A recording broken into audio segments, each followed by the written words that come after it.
So, in a rather unexpected update, the BeamNG team has just added the ability to walk outside of your car in this game, which is, it's pretty cool. And you have all the controls that you'd expect in a typical first-person shooter game, so you can walk around WASD, you can sprint with shift, you can crouch with C, and you can also jump. But I've actually figured out a way where you can do a super jump, like so. And this is pretty fun. The way you do the super jump is you have to hold 3 keys and then release the jump key. So I'm going to walk you through. I have the default keys, so it's going to be different for you if you've changed them. Hold spacebar, and then you're going to hold sprint, shift. So it's hold spacebar, then hold shift. Right now you have both those held. What you're going to do now is move in a direction of your choosing, and in my case I'm going to move forward. And while moving, this is crucial, while moving and holding down the sprint key, you're going to release the spacebar that you've had held until now. So holding spacebar, holding shift, and now W, release spacebar. That's how you do the super jump. It basically demands that you hold down 3 buttons at the same time. It doesn't work if you do any of what I said out of order. So it's first spacebar, hold, shift hold, and then direction, and then release spacebar. And I'm actually having trouble getting to the top of the observatory over here. The collision is really finicky because, you're not really supposed to be here. And they say walking, but what you're actually doing in walk mode is you're controlling an entity which is still a vehicle entity. So it's like an invisible physics object that you're applying forces to with your controls. Oh god, I'm actually stuck here. Let me just reset. Yeah, you can reset it with the usual buttons. It is a vehicle after all.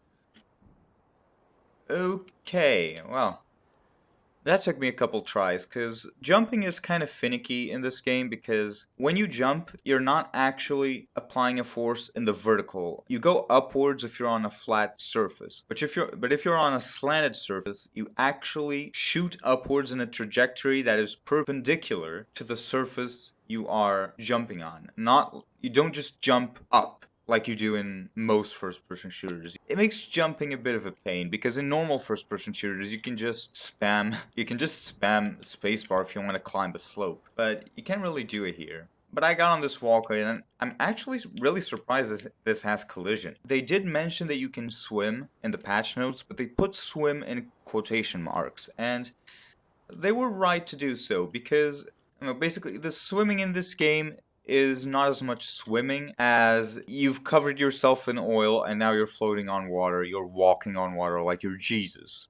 So hopefully in the future we'll get the ability to like go underwater and use WASD and the spacebar and crouch to dive and move upwards underwater, but it's nitpicking. It's great that we got a feature like this at all. Something else they could do, in my opinion, is I think that they should disable collisions with small vegetation, like these bushes, when you're in walking mode, because you're just controlling a vehicle entity. Now, cars in this game are affected by vegetation. Bushes slow your car down, sometimes you may even be unable to cross. And that makes sense for a car because it's big, it's got a lot of surface area, it's not nimble, it can't push things out of the way, it doesn't have limbs. But a person doesn't really have those setbacks. If you wanted to walk between these 2 bushes, you'd be able to, but because of the hitbox of them, you kind of get a force that pushes you backwards as if you were a car.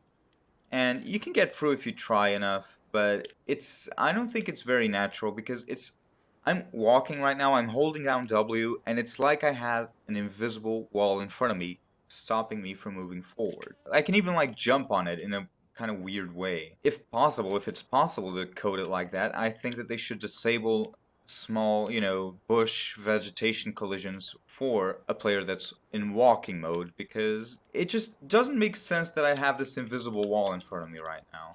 But yeah, like I said, I'm just nitpicking at this point. It's great we got an ability like this in the first place, because most driving games don't give us the option to do this. I'm exploring things in a whole new way. It gives me a new perspective, even without the super jump, Just the fact that I can do this, I can just walk around and even push these cars if I feel inclined to. So yeah, that's it basically. I've taught you how to do the super jump. I've shared a couple of thoughts on things that, in my opinion, could do with a little tweaking. Personally, I'm actually kind of hoping that they don't patch out the super jump just because it's kind of fun to be able to do this, you know? Or, I know it's not the intended gameplay, maybe, but it's a fun little thing that I think has its place as like an option or something the player can do, can turn on if they so wish to do so, but yeah, I fulfilled the purpose of this video, so have a good one.